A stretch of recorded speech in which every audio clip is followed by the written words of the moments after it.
satu hal lagi. Aidit pergi sampai ngumpet sampai di mana? Boyolali apa di mana tuh? Ngumpet di belakang lemari. Ya kan? Tangkap. Terus dibunuh, dimasukin sumur. Terus yang dilindungi cuma satu sama Bung Karno. Siapa coba? Omar Dhani. Seluruh keluarganya di luar negeri, tidak pernah pulang sampai mungkin tahu ya. Nah, pergi. Aidit dibunuh, dia diem. Si Untung lari ke Brebes 10 hari itu, tangkap juga si Suparjo setahun lari sana lari sini. Padahal tadinya lengket banget tuh. Ini semua orang-orangnya suka. Yang dilindungi cuma satu, Omar Dhani.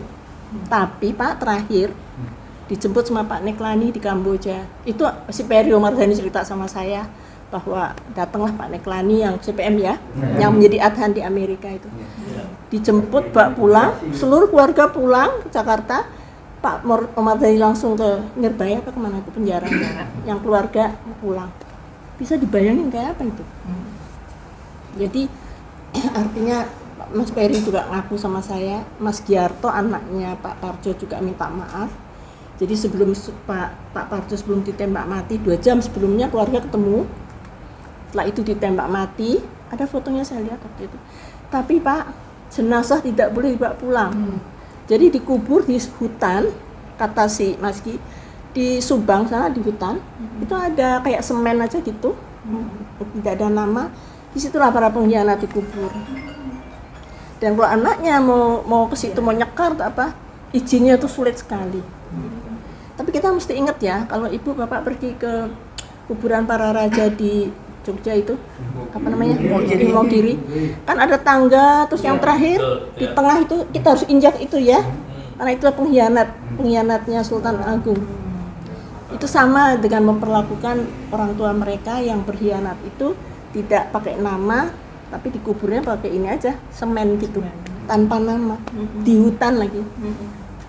Jadi kalau mau tahu, itu Mas Gi cerita sama saya dan dia bilang, bapak saya salah mbak, saya minta maaf.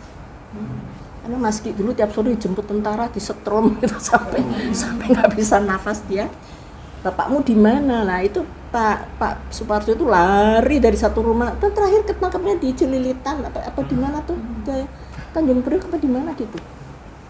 Itu cerita-cerita itu kita harus baca ya. Jadi akhirnya gini. Oh begitu ya. Jadi yang berkhianat tuh ya kalau tentara emang harus mati. Tapi yang tidak mati kayak Latif itu, yang masuk bui. Lalu dibolak-baliklah cerita itu sama dia.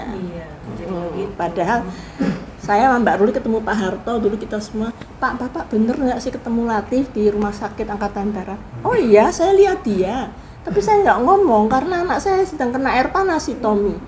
Tapi orang lain bilang, oh saya ketemu, saya lapor, gitu kan? Saya lapor untuk kejadian tanggal nggak ada itu. Ya sekarang tinggal Bapak Ibu percaya yang mana sih? Tapi siapa yang mengambil tindakan tanggal 1 Oktober pagi? Pak Harto menyelesaikan ini. Kalau enggak Mbak, pertaruhan itu dia juga tahu pertaruhan nyawa juga. Bayangin loh Bung Karno memerintahkan perang di hal gitu ya. Peranglah kita, tapi memang Jakarta dalam keadaan perang hari itu. 2 tahun ya kita curfew itu jam malam. Iya, dulu. Kan Bapak tahu ya, jam malam hampir 2 tahun ya.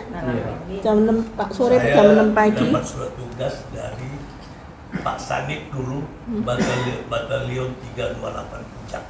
Kujang ya. Untuk menangkap Suparjo. Tapi nggak ketemu kan Pak, sampai setahun dia lari. Markas kita di GKBI dulu. Batalion 328. Ya, jadi maksud saya jadi maksud saya sampaikan ini supaya Bapak Ibu juga tahu setelah peristiwa itu apa. Itu. Tanggal 6 Oktober Bung Karno pidato bahwa it's an ocean rainbow ocean in the ocean. Jadi riak-riak kecil dalam revolusi. Ya, saya juga gini loh, kok ngomongnya gitu. Bukannya dia berduka ya. Pak Yani nggak ada, baru dimakamkan tanggal 5 Oktober, tanggal 6 katanya wartawan dia ketawa-ketawa.